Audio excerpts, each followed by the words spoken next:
can do it. Come on, run, run. Yes, yes. Come fast, fast. Yes. मैं जीता, मैं first आया। थक गए यार। चल कुछ और गेम खेलते हैं। फुटबॉल खेलें? नहीं यार, कुछ बैठने वाला गेम खेलते हैं। अंताक्षरी? नहीं।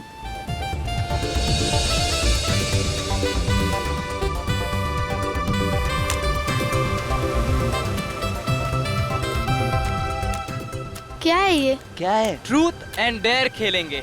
अच्छा, अच्छा। अच्छा आइडिया है। हाँ, हाँ हाँ। हाँ। Let's play. Ready guys? Ready. Manik गया। बोल मानिक, ट्रूथ या डेयर? डेर, बोल क्या करना है? पक्का पलटेगा तो नहीं? नहीं पलटूंगा यार, बोल। जाके हम सब के लिए नारियल पानी लेके आ, वो भी अपने पैसों से। गया आज ये। देख लूंगा यार, तेरी बारी आने दे। 5 स्टार होटल में पार्टी लूंगा। जा जा जा। रोहन, रोहन, बोल ठाकुर, सच बोलेगा या करतब दिखाएगा? सच बोलूं और तेरे सामने? हम तो करतब दिखाएंगे। चल ठीक है, फिर जा उस समंदर में जाके डुबकी मार, वो भी 5 मिनट तक। ठीक है मी, तुझे पता है ना कि मैं तैर नहीं पाता हूँ। तो मैंने कब बोला तुझे तैरने को? मैं तो बोल रहा हूँ जाके डुबकी लगा। 5 मिनट कैसे रह पाएगा वो? Be fair. चल ठीक है, तेरे लिए 2 मिनट, इतना तो कर सकता है ना डरपोक? देख अभी, मैं डरपोक नहीं हूँ। हाँ, मैं तो कहता हूँ तू जागृति की चूड़ियाँ पहन ले। देख अभी, चुप हो जा वरना। क्या करेगा है? चुप हो जा तू। क्या करेगा तू? रुक क्या जा। मैं करेगा मार दूंगा। बता ना। रुक जा। क्या करेगा? अरे अरे रुको। मार दूंगा तुझको, मैं क्या बोल रहा करेगा हूँ। है? अरे रोहन रुक जा, उसमें कुछ है। दिखा, ये इसको क्या है? खोल के देखते हैं।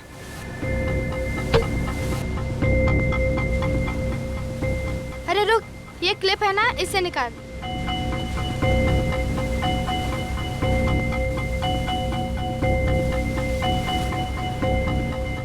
Thank you.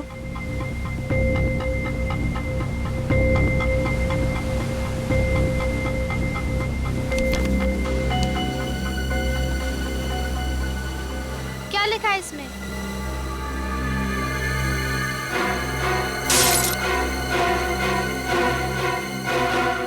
मेरे भाई ने मुझे गोली मार दी है और मैं मर रहा हूं। उसे इसकी सजा मिलनी चाहिए, उसने मेरा भरोसा तोड़ा है। मैं उससे मिलने इतनी दूर अपने शहर जा।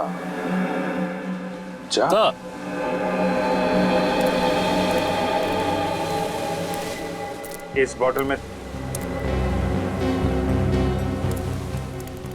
में थी ये चिट्ठी? जी सर। और तुमने इसे तोड़ दिया? सर वो चिट्ठी पढ़ते वक्त हाथ से छूट गई, सॉरी सर। खून तो हुआ है, कब हुआ है, कहाँ हुआ है, ये पता नहीं चल रहा। और सर किसका? सिर्फ एक चिट्ठी और इस टूटी हुई बोतल से कैसे पता लगाएंगे? सर सिर्फ इतना ही लिखा है कि उसके भाई ने उसे मारा है। उसका भाई कहाँ है, कौन है उसका भाई, कुछ भी नहीं लिखा है। और लिखते लिखते वो अटक गया, यानी कि उसकी सांस अटक गई होगी। नहीं पूर्वी, सांस नहीं अटकी होगी। नहीं तो वो चिट्ठी को बोतल में डाल के समुद्र में कैसे फेंक पाता? जरूर कुछ और हुआ होगा, कुछ अचानक। शायद वो खूनी वापस आ गया हो और हड़बड़ी में आके उसने सेंटेंस को आधा छोड़ दिया, चिट्ठी को बोतल में डाला और समुद्र में फेंक दिया। मगर एक बात पक्की है, ये बॉटल, उस आदमी ने ये बोतल समंदर के बीच में ही फेंकी होगी, शायद किसी टापू से या शिप से। ये आदमी आया कहाँ से था? इस पे लिखा है ना, मैं उससे मिलने इतनी दूर अपने शहर जा से आया। जा से क्या आ सकता है? JA, Jamshedpur, sir Jabalpur, Jammu, Jaipur. जा से जापान। बेटी, इस केस की तह तक जाना ही पड़ेगा। हाँ सर, लेकिन कैसे? न खूनी का पता है, न मरने वाले की पहचान। हमारे पास तो कोई लाश भी नहीं है, बल्कि हमें तो ये भी नहीं पता है कि ये बोतल कितने साल पहले फेंकी गई थी। मानता हूँ रजत, मामला मुश्किल है, मगर जरा सोचो, जिस आदमी ने मरते मरते न्याय के लिए इतनी कोशिश की है, देर से सही लेकिन उसे न्याय तो मिलना ही चाहिए।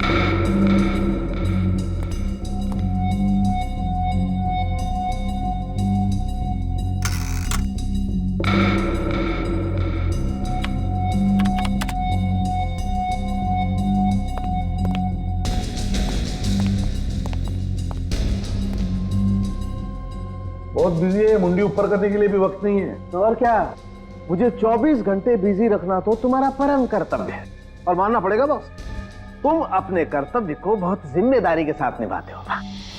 मेरी तारीफ कर रहा है या? तारीफ बॉस, 100% तारीफ। तो फिर बता, क्या पता चला? इस बार ज्यादा कुछ पता नहीं चला बॉस। हथियार डाल दिया ना सारों की? अरे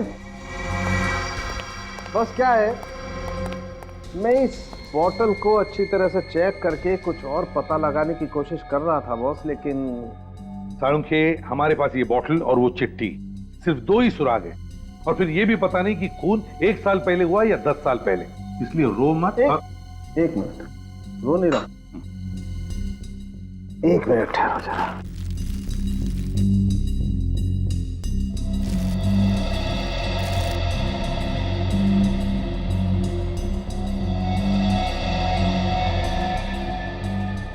ये देख रहे हो? सर, ये तो सफेद नमक की तरह लग रहा है। सर, पता चल सकता है कि इसमें क्या था? ये बोतल एक शराब की बोतल थी और उस चिट्ठी को इस बोतल में डालने से पहले इस बोतल को खाली किया गया था। शराब की बोतल? हाँ राजू, अल्कोहल टेस्ट एकदम पॉजिटिव है। अच्छा सारुंखे, तू बता सकता है इस बोतल में कितनी पुरानी शराब थी? इससे अंदाजा लगा सकते हैं कि ये चक्कर कितना पुराना है। नहीं बस, ये मुमकिन नहीं है। फिर रोने लगा तू यार? अरे रोने की बात नहीं है। तो फिर? दरअसल इस बोतल में जितनी भी शराब थी वो सब उड़ चुकी और समंदर के खारे पानी में बहते बहते इसके सारे के सारे केमिकल कॉम्बिनेशन बदल चुके हैं। मतलब इस बोतल के बारे में अगर हमें और जानना है, जैसे कि ये कहाँ बनाई गई, इसका डिजाइन क्या था, तो हमें इसके सारे टूटे हुए टुकड़ों को जोड़ना पड़ेगा। हाँ, कोशिश करके देख सकते हैं, लेकिन अच्छा सारुंखे, इस बोतल के अंदर जो वो चिट्ठी मिली है जिस पर खून लगा हुआ, उस खून का डीएनए टेस्ट तो किया है ना तुमने? हाँ सर। तो फिर क्या पता चला? ये खून किसी आदमी का है जिसकी उम्र 30 से 40 साल के बीच की होगी। लेकिन साहब, इसके अलावा हमें और कोई खास बात नहीं पता चली जिससे इस आदमी की पहचान हो सके। अच्छा, और कुछ नहीं? नहीं, क्योंकि खून पूरी तरह से सूख चुका है, इसलिए ये पता लगाना बहुत मुश्किल है कि कितने साल पहले इस कागज पर लगा होगा। लेकिन ये कागज, इस कागज से तो कुछ पता चला होगा। हाँ, ये कोई साधारण कागज नहीं है। मैंने इस कागज के छोटे से टुकड़े पर एक खास केमिकल टेस्ट किया है। ये देखिए सर, ये हरे रंग के दाग दिख रहे हैं आपको? हाँ।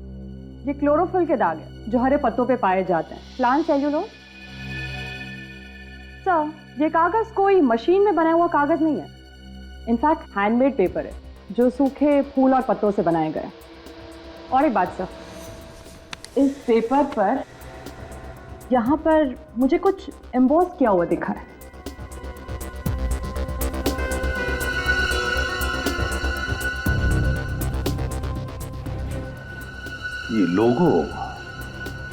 ये लोगो जरूर किसी कंपनी का लोगो है, शायद किसी शिपिंग कंपनी का। सर, ये लोगो किसी भी कंपनी ने रजिस्टर्ड नहीं कराया। सर, ये लोगो आधा है आधा नहीं। हम पेंट करके इसको पूरा करने की कोशिश भी तो कर सकते हैं। हाँ, मगर ये भी तो पता चलना चाहिए ना रजत कि आधे हिस्से में क्या होगा या क्या था। काम करते हैं, निखिल जरा आईना लेकर आओ जल्दी।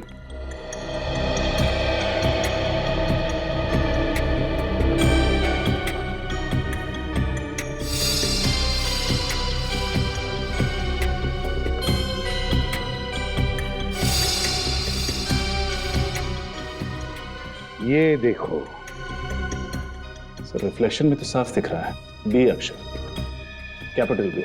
इसका मतलब है ये पेपर खास तौर पर किसी के लिए बनाया गया था। ये हैंडमेड पेपर जिसके लिए भी ये पेपर बना है उसका नाम शायद बी से शुरू होता है। लेकिन सर इस अक्षर बी से ये कैसे पता चलेगा कि मरने वाले का नाम क्या था? सचिन, अगर ये पता चल जाए ना कि इस पेपर के बनने में किन किन फूल और पत्तों का इस्तेमाल हुआ तो उस आदमी को भी हम ढूंढ निकालेंगे। सर फूल पत्तों की खास जानकारी तो एक बॉटनिस्ट को ही होगी। बॉटनिस्ट? मिस्टर अभिजीत, आपकी ये फोरेंसिक रिपोर्ट 100% सही है। ये पेपर वनस्पति के अलग अलग भाग से बनाया है, जैसे कि फूल, पत्ते, घास और पेड़ की शाखाओं को सुखाकर बनाया गया है। सर ये तो बहुत कॉम्प्लिकेटेड रेसिपी है। किस चीज का कितना भाग है ये कैसे पता चलेगा? अगर आप चाहे तो इस पेपर के मैं सारे भाग, सारे कंपोनेंट अलग करके आपको दे सकता हूँ, लेकिन पहले मुझे पता तो चले कि आप एग्जैक्टली जानना क्या चाहते हैं। जानना तो हमें ये है सत्कार जी कि जिस आदमी ने ये नोट लिखा है वो कौन था और रहता कहाँ था। अब ये मैं कैसे बता सकता हूँ? ठीक है, फिर आप ये बता दीजिए ये जो पेपर जिन फूल और पत्तों से बना है वो कहाँ पाए जाते हैं? सर इसके लिए मुझे थोड़ा वक्त चाहिए, कुछ टेस्ट करने पड़ेंगे और टेस्ट के वक्त शायद ये नोट खराब हो सकता है। नहीं, आप उसकी चिंता मत कीजिए, इसका फॉरेंसिक एग्जामिनेशन हो चुका है।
पेपर के अंदर सूखी हुई पत्ती?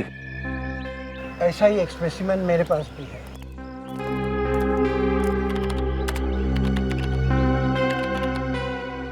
ये देखिए। सर ये दोनों पत्ते तो एक जैसे हैं। ये कैसे पता चलेगा कि ये कौन से पेड़ के हैं? ये देवदार पेड़ के पत्ते हैं।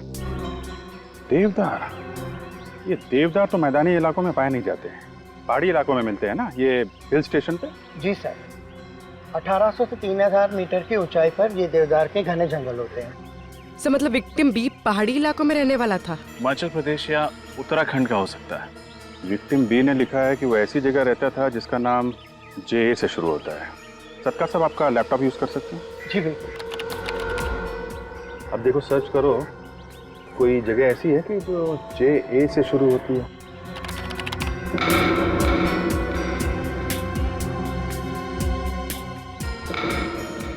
सर उत्तराखंड में तो ऐसी कोई जगह नहीं है। हिमाचल प्रदेश देखो।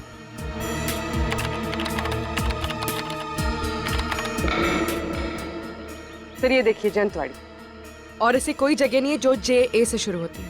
गुड, चलो कम से कम ये तो पता चल गया कि विक्टिम बी हिमाचल प्रदेश का है, शायद जंतवाड़ी का। किसका खून हुआ साहब जी? कोई हमारी जंतवाड़ी का था क्या? हाँ, हमें शक है कि वो आदमी जंतवाड़ी का ही रहने वाला था। तो साहब इतने सालों में हमारे कस्बे में तो ऐसा कुछ हुआ नहीं सर कभी। शायद वो आदमी पहले यहाँ पे रहता था, बाद में किसी और शहर में बस गया हो। अच्छा साहब, अब हम आपकी मदद कैसे करें ये बताइए। ये कागज देखकर। ये कागज? अब इसे देख के हम आपको क्या बताएं साहब। देखो, हमें ये पता करना है कि जंतवाड़ी में ऐसी कोई मिल है क्या जहाँ पे ऐसे हैंडमेड पेपर्स बनाए जाते हैं? नहीं साहब, ऐसा तो कोई मिल नहीं है इधर। अच्छा, ये फूल और देवदार के पत्तों को सुखा के कागज बनाया जाता था ना, वो यहाँ पे कहीं बनता है क्या? कोई ऐसा आदमी हो जो बनाता हो? अब भी नहीं है, मगर पहले था। पहले था? हाँ साहब जी, कुछ साल पहले देवदार के पेड़ों को काटने पर पाबंदी लगाई गई थी, मगर उससे पहले देवदार के पत्तों से ऐसे कागज एक वर्कशॉप में बनते थे। कौन चलाता था ये वर्कशॉप? मुंगेरी लाल। माल रोड से नीचे जाके बाईं ओर, पर अब वो उस जगह पर एक प्रिंटिंग प्रेस चलाता है। आप ये पेपर देखिए, ये आपके हैंडीक्राफ्ट वर्कशॉप में बनाया गया? हाँ, ये कागज मैंने बनाया था। मेरा मतलब पूरा राइटिंग पैड मैंने बनाया था। किसके लिए बनाया था ये? इस जमींदार साहब के लिए, कुमार जी, उनका ही ऑर्डर था। उन्होंने खासतौर से कहा था कि उनके परिवार के हर सदस्य के नाम पे लेटर पैड बनाया जाए और सबके नाम की पहला अक्षर लेटर पैड पे छापा जाए। अच्छा, उनके परिवार में किसका नाम है जो बी से शुरू होता है? नहीं साहब, नहीं जानता। हवेली कहाँ उनकी? साहब, आप माल रोड से आए ना, पीछे जो टेकरी है ना, उसी पर हवेली है। Thank you.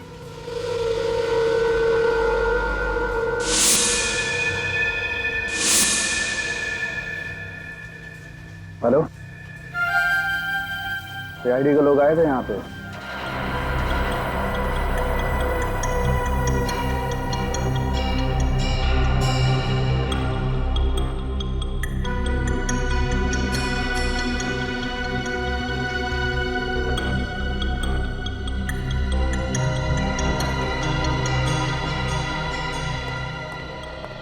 रजा, बॉटल बन गई? यस सर, हो गया। Wonderful, very good. सर, ये बॉटल की एक तरफ किसी कंपनी का लोगो छपा हुआ है। हाँ, ठीक है। और बॉटल की दूसरी तरफ 50 एम्बॉस्ड है।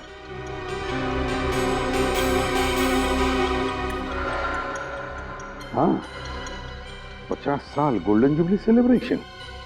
तो हो सकता है स्पेशल एडिशन के लिए कोई खास बॉटल बनाई हो। हाँ, हो सकता है। एक काम करो, इंटरनेट से पता लगाओ ये लोगो किस शराब बनाने वाली कंपनी का है।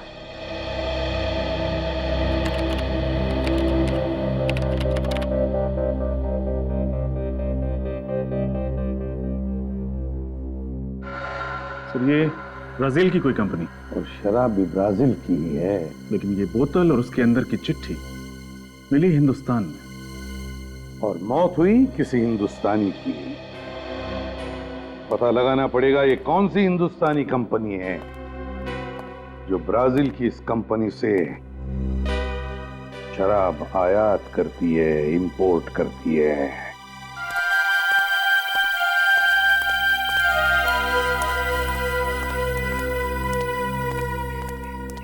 हवेली का हाल तो बड़ा बुरा है।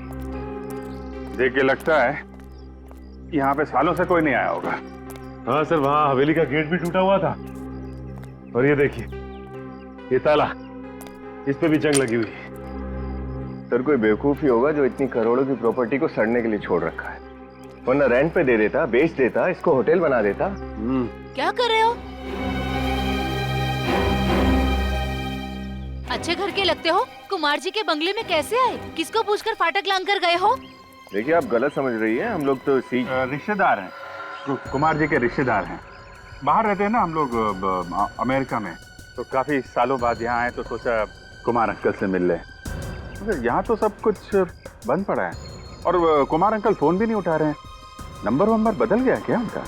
जमींदारों के यहाँ पर मेहमान बनकर तो बहुत लोग आते हैं, पर आप लोगों को इससे पहले यहाँ नहीं देखा है। वो हम लोग दूर के रिश्तेदार हैं। क्या है कि काफी सालों से यहाँ आए नहीं है, तो आपने इसीलिए देखा नहीं होगा। आप पड़ोस में रहती हैं क्या? जी हाँ, मैं यहीं पे रहती हूँ। कुमार जी से तो घर जैसा नाता है। ये हवेली गुंडों का अड्डा न बन जाए, इसीलिए नजर रखती हूँ। गुंडों का अड्डा? क्यों, कुमार अंकल के यहाँ कोई नहीं रहता क्या? यहाँ पे सब उल्टा पुल्टा हो गया है। अब कुमार जी का परिवार यहाँ पे नहीं रहता है, मुंबई में रहता है। कब से? 2005 से। क्यों है ऐसा क्या हो गया? कुमार अंकल हवेली छोड़ के मुंबई चले गए? उनका वो बड़ा बेटा है ना, विक्रम। विक्रम ने क्या किया? वो घर संपत्ति के झगड़े में किसी रिश्तेदार को उसने चाकू मार दिया था। ये विक्रम भी ना, बेचारे कुमार अंकल कितना परेशान हुए होंगे। तो केस वेस बन गया होगा, पुलिस केस? नहीं, ऐसा कुछ नहीं हुआ। कुमार जी ने बात को दबा दिया और रातों रात घर छोड़ के चले गए। तब से इस हवेली में कोई आता नहीं है। उनका एक बेटा था ना, वो बा नाम। कौन? बलबीर? बलबीर। ये बलबीर भी मुंबई चला गया क्या? वो अकेले यहाँ कैसे रहता? वो अपने माता पिता के साथ चला गया। आप लोग इतनी दूर से आए, कोई फायदा नहीं हुआ। मुझे भी मंदिर जाना है। अब आप लोग भी जाइए। नमस्ते। Thank you.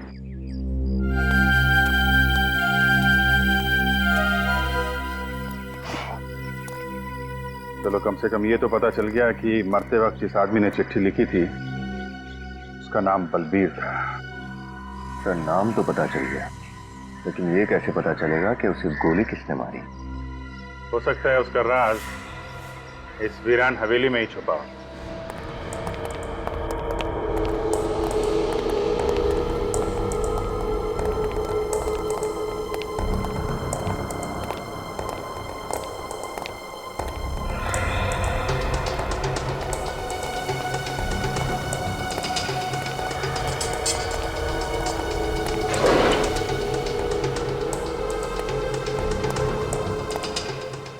चेक करो, शायद कोई काम की चीज मिल जाए।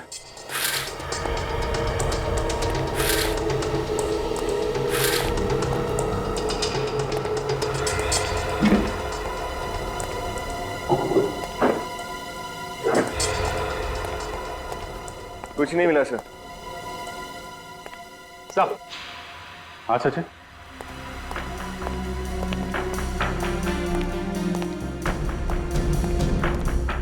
ये देखिए, बॉम्बे के कुछ नंबर, रियल स्टेट एजेंट्स। रातों रात हवेली छोड़ के भागे हैं तो मुंबई में घर तो चाहिए होगा ना? हाँ सर, तो ये लोग काफी अमीर लोग हैं। मतलब किराए के घर में तो नहीं रह रहे होंगे, कहीं ना कहीं फ्लैट खरीदा होगा या बंगलो खरीदा होगा। ये फ्लैट खरीदा या बंगलो, ये तो स्टेट एजेंट्स ही बताएंगे। मैंने ये जो बाहर औरत मिली थी ना, रजनी, उससे इस घर में रहने वालों के स्केच बनवाना। Yes sir. ये शराब इंडिया में सिर्फ 3 कंपनियां इंपोर्ट करती हैं और उनमें सबसे बड़ा इंपोर्टर मैं हूं। और इस पे जो 50 का मार्क क्या है? ब्राजील की कंपनी ने जब 50 साल पूरे किए तो उन्होंने एक स्पेशल कंसाइनमेंट तैयार की थी, limited edition. Limited edition? Yes sir, special edition. तो ये लिमिटेड एडिशन की शराब को इंपोर्ट करने का कॉन्ट्रैक्ट भी इन तीनों इंपोर्टर्स को मिला था? नो सर, सिर्फ मेरी कंपनी को ही मिला था। अक्टूबर 2007 का ये स्पेशल बैच था। अक्टूबर 2007 का लिमिटेड एडिशन। मुझे लगता है कि इस बलवीर का मर्डर उसी समय हुआ होगा। मिस्टर उत्तम, हमें लगता है कि बलवीर का खून किसी शिप में हुआ था। क्योंकि आप ये शराब इंपोर्ट करते हैं तो आप इसे सप्लाई भी करते ही होंगे। 2007 का रिकॉर्ड चेक करके बता सकते हैं कि आपने 2007 में ये शराब किस किस को सप्लाई किया था? हाँ सर, मैं अभी बताता हूँ। प्लीज।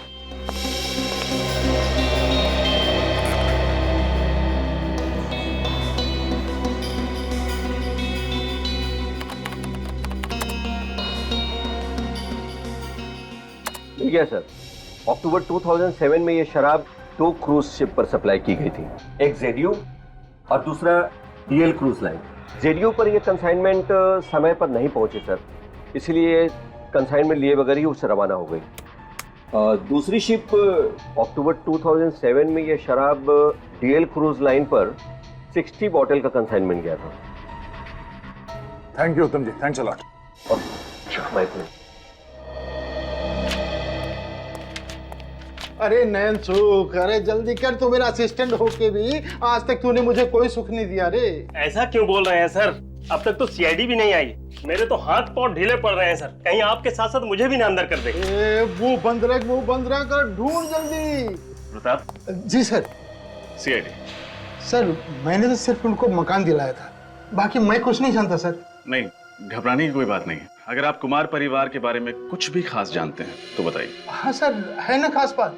इस पार्टी के अलावा आज तक किसी ने भी फुल पेमेंट देके प्रॉपर्टी नहीं खरीदी।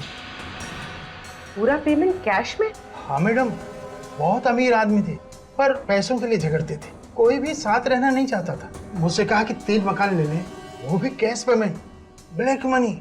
सोचिए उनके पास व्हाइट मनी कितनी होगी। 3 घरों का सौदा किया आपने, वो भी ब्लैक मनी। सॉरी सर, लेकिन मैं क्या करता, कुछ पार्टियां होती हैं ऐसी हैं सर। ये कितने साल पुरानी बात है?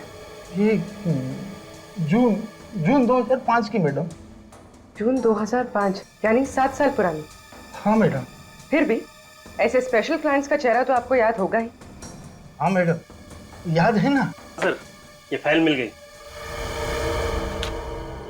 ये देखिए, ये देखिए, ये उनके पासपोर्ट साइज फोटो भी हैं और उनके सिग्नेचर हैं इस पेपर पर।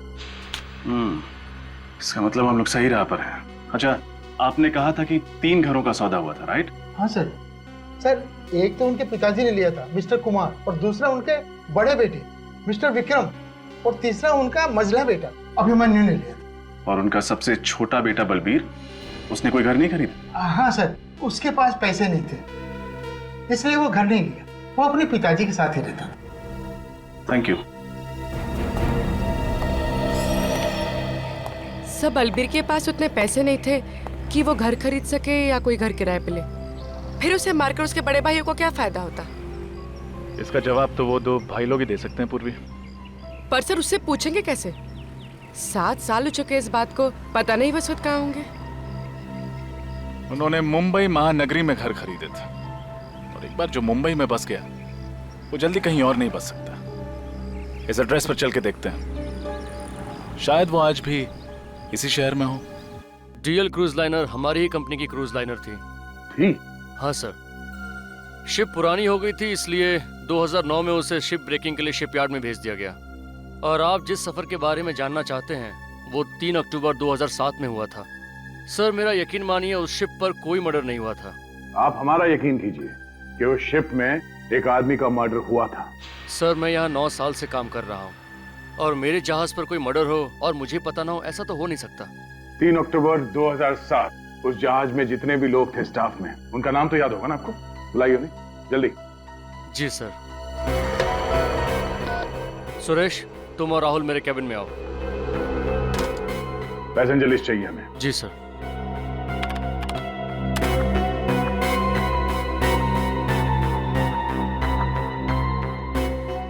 बलबीर कुमार का नाम लिस्ट में है? हाँ सर, पर वो। हाँ सर। सर, ये है राहुल और ये सुरेश। 3 अक्टूबर 2007 के दिन डीएल क्रूज पर ये दोनों ही थे। यस सर, उस जहाज के हर सफर का हिस्सा रहे हैं हम। पर प्रॉब्लम क्या है सर? प्रॉब्लम क्या है हम बताते हैं आपको। उस जहाज पे बलबीर नाम के एक पैसेंजर का खून हुआ था। खून? पर हमें तो वहां पर कोई लाश नहीं मिली सर। चलिए मान लिया कि आपको कोई लाश नहीं मिली, लेकिन एक बात तो तय है, ये आपकी शिप से एक पैसेंजर गायब हुआ था।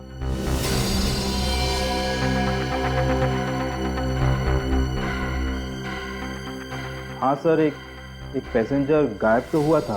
तो तुम लोगों ने उसे ढूंढने की कोशिश नहीं की? हाँ? सर, पूरा शिप छान मारा पर वो पैसेंजर हमें नहीं मिला।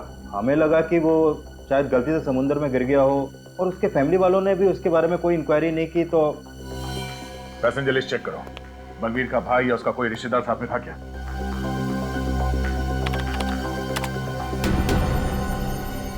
नहीं सर, वो अकेला था।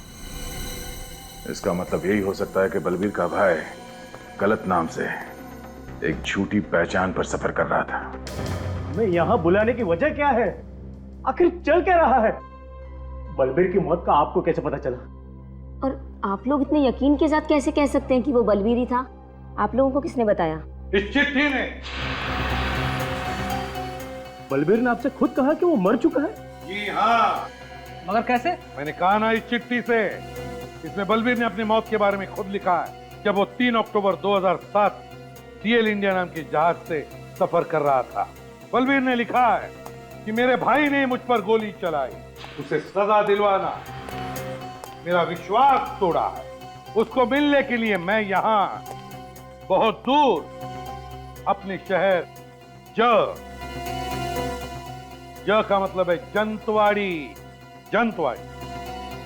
जहां से आपके परिवार के बारे में हमें पता चला। बलबीर मर चुका है 2007 में, हमें पता ही नहीं चला। तो जब उसकी मौत के बारे में हमें पता ही नहीं है तो हम कैसे मार सकते हैं उसे? अगर बलबीर ने ही तो लिखा है ना कि उसके भाई ने उस पर गोली चलाई, और उसके भाई कौन है?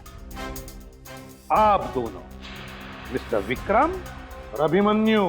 डाइंग डिक्लेरेशन, एक मरते हुए आदमी का आखिरी बयान कानून में बहुत मायने रखता है। सर उसने हमें क्यों दोषी ठहराया है, जबकि 3 अक्टूबर 2007 को हम डीएल इंडिया नाम की शिप पे थे ही नहीं। सर आप चाहें तो पैसेंजर की लिस्ट चेक कर सकते हैं। सितंबर 2007 के बाद हम बलबीर से मिले ही नहीं। और एक बात, इस बात की क्या गारंटी है कि ये चिट्ठी बलबीर ने ही लिखी है? सर किसी ने हमारे साथ भद्दा मजाक किया है सर। मैं मानती हूँ कि इनकी बलबीर से ज्यादा बनती नहीं है, लेकिन इसका मतलब ये तो नहीं ना सर कि मेरे पति और देवर इस हद तक गिर सकते हैं। तो फिर इतने सालों तक आपने ये जानना जरूरी क्यों नहीं समझा कि बलबीर कहाँ है? भाई था आखिर वो इनका। सर हमारा बलबीर से पैसों और जंतवाड़े की हवेली को लेकर प्रॉब्लम चल रहा था, और इसी बात को लेकर वो हमसे नाराज था, और हमारे माँ बाप के देहांत के बाद तो हमसे कोई नाता रखना ही नहीं चाहता था। एक बात आप सब लोग ध्यान में रखना है, जब तक हमारी तहकीकात पूरी नहीं होती आप में से कोई भी ये शहर छोड़कर नहीं जाएगा, समझे? जा सकते हैं आप लोग।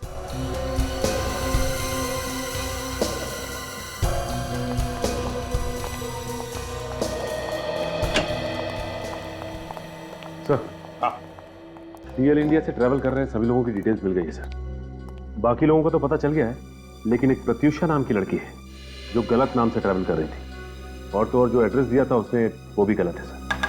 प्रत्युषा, तो हो सकता है ये लड़की उस भाई के साथ मिली हुई हो उस खून में, और ये भाई गलत नाम पे ट्रैवल कर रहा हो। लेकिन सर पैसेंजर लिस्ट में बाकी जितने भी यात्री हैं उनके नाम और एड्रेस मैच करते हैं। मतलब सर बलबीर के दोनों भाई सच बोल रहे थे? हाँ, बलबीर के दोनों भाई सच बोल रहे थे।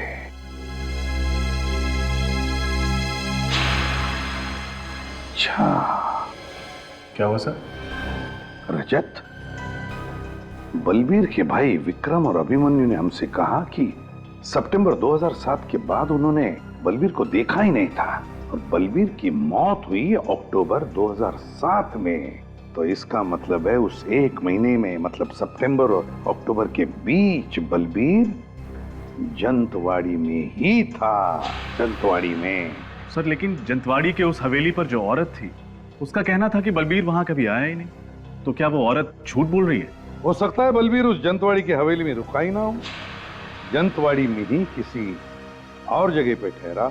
लेकिन सर वो ऐसा क्यों करेगा? क्योंकि बलबीर जंतवाड़ी की वो हवेली अपने नाम पर करना चाहता था, और ये बात तो अपने भाइयों से छुपाना चाहता था। मगर सर ये बलबीर जंतवाड़ी में रुका कहाँ होगा?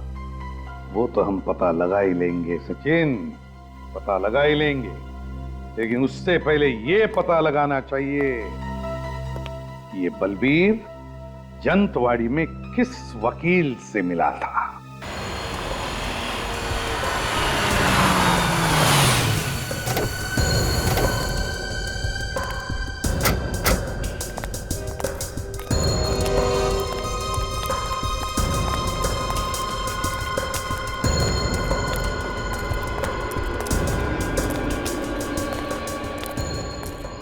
अरे अरे अरे, कहाँ जा रहे हैं साहब आप लोग?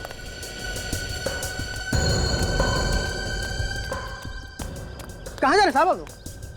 वो संजीव साहब से मिलना था। आप लोग कौन है? सीआईडी मुंबई। सीआईडी? आप ही लोग उससे मिलने गए हो साहब? वो क्या? मगर हमने तो उनसे कहा था कि हम यहाँ घर पे आ रहे हैं उनसे मिलने के लिए। पता नहीं साहब। लेकिन हमसे मिलने कहाँ गए, कुछ तो बताया होगा तुम्हें। माल रोड गए साहब। वो मॉल रोड? मॉल रोड पे क्यों? 15 मिनट पहले एक आदमी आया था साहब, उसने बोला कि माल रोड में सीआईडी आपका इंतजार कर रही है, और साहब उसी के साथ चले गए। वो समझदार आदमी किसी की बातों में कैसे आ गया? तुमने इस आदमी को पहले कभी देखा था? उसको साहब मैंने जंतवाड़ी में कई बार देखा साहब। कैसे दिखने में कैसा ही? सर वो सांवला सा और 5-5.5 फुट लंबा होगा साहब, और रंग बिरंगी टोपी पहना हुआ था और मुंह में पान चपाया हुआ था साहब। वो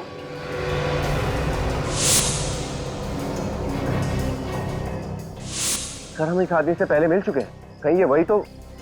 कैसे गए वो लोग? वो जो आदमी आया हुआ था साहब उसी की गाड़ी से गए। कौन सी गाड़ी, किस रंग की गाड़ी? सफेद रंग की वैन थी साहब। संजीव की जान को खतरा है, चलो। रंग बिरंगी टोपी पहने हुए था, जो शिमला में पहनते ना, वो सफेद वैन देखी नहीं?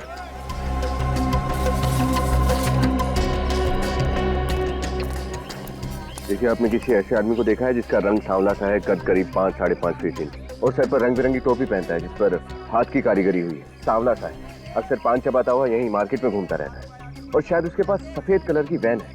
शायद आप मंगू की बात कर रहे हैं। मंगू? जी हाँ, वही वही। 1 नंबर का छटा हुआ बदमाश है वो। मॉल रोड पर अपना अड्डा जमा कर बैठा रहता है। आपने उसे देखा है क्या अभी? अभी हाँ, वो अपनी गाड़ी में इधर से ही गया है, उस तरफ। Thank you sir. सर, जिस औरत ने उस आदमी को देखा उसका नाम मंगू है, अभी ऊपर की तरफ गया है। चलो। बचाओ बचाओ, हेल्प हेल्प। अब तू रोएगा और मैं हंसूंगा। चल। अरे छोड़ दो मुझे, छोड़ दो मुझे। अरे मैंने तुम्हारा क्या बिगाड़ा था? छोड़ दो मुझे। किसके लिए छोड़ दूं? हैं? अरे मेरी बात सुनो, तुम्हें जरूर कोई गलतफहमी हुई है भाई। छोड़ दो मुझे। किसके लिए छोड़ दूं? छोड़ दो मुझे। किसके लिए छोड़ दूं? अरे छोड़ दो मुझे। वकील बाबू, मुझे जाने दो प्लीज, मुझे जाने दो। मैंने तुम्हारा क्या बिगाड़ा है? प्लीज मुझे जाने दो। क्या है ना वकील साहब कि अगर आप जिंदा रहे तो बलबीर के बारे में सीआईडी को सब पता चल जाएगा। अब बलबीर का राज छुपाने के लिए मोटा पैसा लिए। क्या है वकील बाबू, आपकी जबान तो बंद होती नहीं है वकील साहब। मरना तो पड़ेगा ही ना आपको। देखो मैंने तुम्हारा क्या बिगाड़ा? तू मुझे क्यों मारना चाहते हो? मैंने तुम्हारा क्या बिगाड़ा? देखो मुझे जाने दो मुझे, प्लीज मुझे जाने दो। मुझे मत मारो।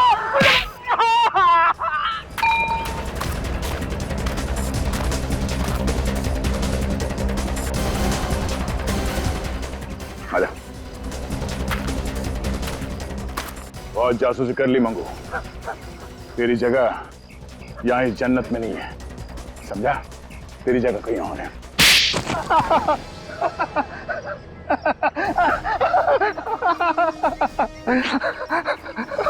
जो कुछ बताएगा सच सच बताना, वरना।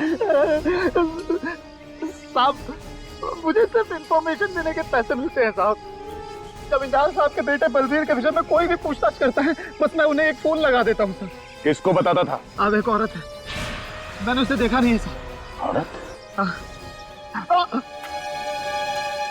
तो संजीव जी सर, आपके मुताबिक बलबीर का झगड़ा उनके भाइयों से था? हाँ सर, खानदानी हवेली को लेकर भाइयों में खूब झगड़ा हो रहा था सर। तो बलबीर आपके पास यहाँ आया क्यों? बलबीर के माता पिता के गुजर जाने के बाद वो अपने भाइयों से छुपकर मुंबई से भाग निकला, खानदानी हवेली पर अपना अधिकार जमाने के लिए। उसे यकीन था सर कि उसके भाई आसानी से मानेंगे नहीं और उसके पेपर को कोर्ट में चैलेंज करेंगे। मगर ये औरत कौन है, बलबीर ने कभी बताया? नहीं सर। सर, ये बलबीर अचानक यहाँ से भागकर मुंबई क्यों चला गया? हाँ, वो हवेली लेने आया था तो फिर यहाँ से भागा क्यों? पर हाँ सर, उस दिन जाने से पहले। सॉरी, मुझे आने में थोड़ी देर हो गई। कितनी देर लगा दी? मालूम है कोर्ट पहुंचना बहुत जरूरी है। अभी से कोई जरूरत नहीं है एडवोकेट साहब। क्यों? हवेली नहीं चाहिए क्या? नहीं, हवेली तो मुझे चाहिए और हवेली मुझे ही मिलने वाली है। मुझे ही मिलेगी? हाँ, पता नहीं कैसे मेरे भाइयों को पता चल गया कि मैं जंतवाड़ी आया हूँ। आज सुबह ही भैया के घर से फोन आया था, मुझे मुंबई वापस बुलाया और कहा कि हवेली मुझे दे दी जाएगी, उन्हें कुछ नहीं चाहिए। बलबीर ने कहा कि भैया के घर से फोन था। जी। किसने फोन किया बताया? नहीं सर, नाम तो नहीं बताया। ये केस तो फिर से उलझ गया सर। किसका फोन आया था ये तो हमें पता ही नहीं, और बलबीर यहाँ से सीधा जहाज पर गया, लेकिन उसका भाई तो कभी जहाज पर गया ही नहीं। बलबीर ने चिट्ठी में यही लिखा था कि उसके भाई ने उस पर गोली चलाई। ये कैसे हो सकता है? सर, उस जहाज पर वो लेडी पैसेंजर भी जो नकली नाम लेकर घूम रही थी, और उसका कैबिन ठीक बलबीर के कैबिन के सामने था। प्रत्युषा, उसका नाम प्रत्युषा है। हाँ सर, हो सकता है कि उसी औरत ने बलबीर को पटाकर उस जहाज पर बुलाया, लेकिन सर उस औरत को ढूंढेंगे कैसे?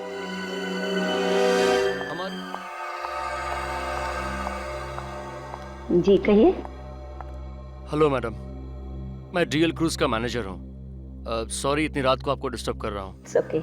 मैं एक जरूरी खबर लाया हूँ। खबर? कैसी खबर? हमारी शिप डीएल क्रूज पर मिस प्रत्युषा ने 3 अक्टूबर 2007 को ट्रैवल किया था एग्जीक्यूटिव क्लास में। उन्हें लकी ड्रॉ में एक फ्री गिफ्ट कूपन मिली है हमारी नई क्रूज पर यूरोप के लिए। तो क्या मैं मिस प्रत्युषा को पर्सनली ये फ्री गिफ्ट कूपन दे सकता हूँ? प्रत्युषा? कौन प्रत्युषा?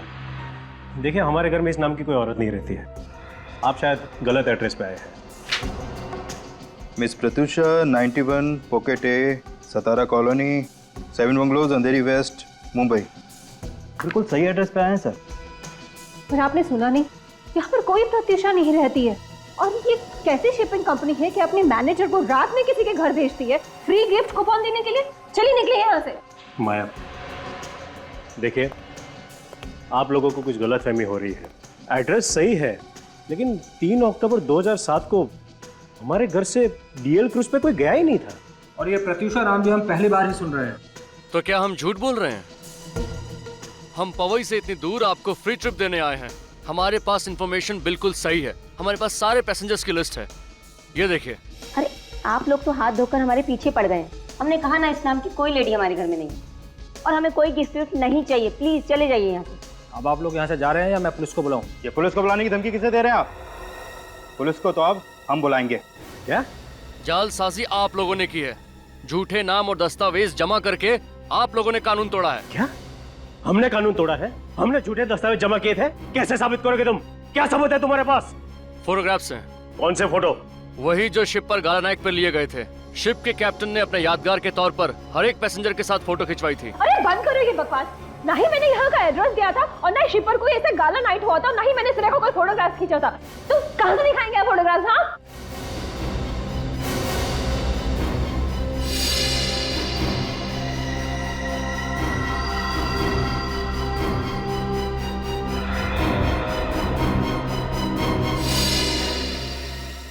माया, क्या कहा तुमने?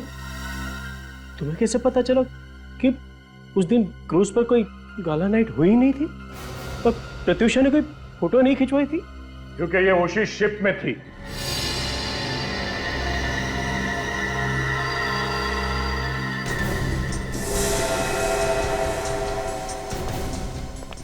राइट माया? या प्रत्युषा को? हाँ? क्यों मारा बलबीर को?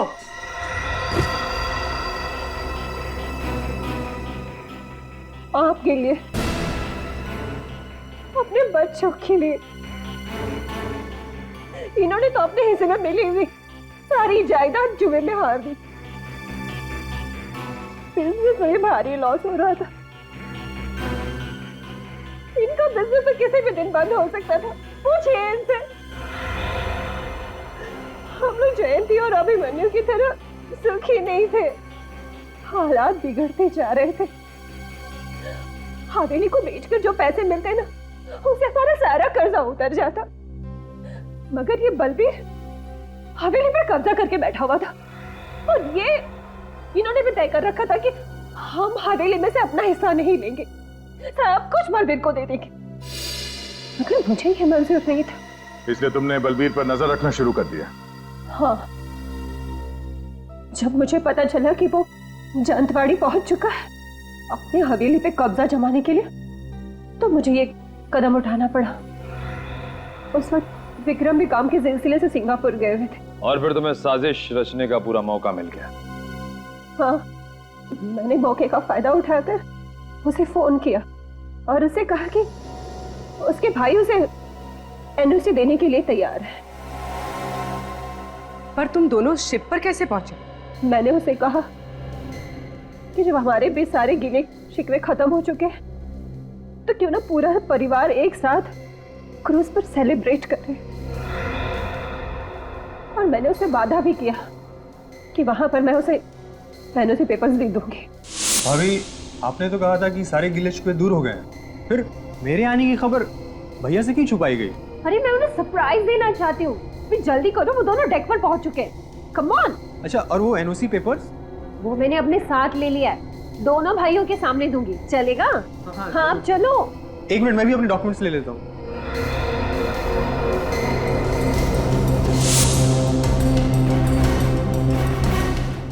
अरे ये आप क्या करी भाभी?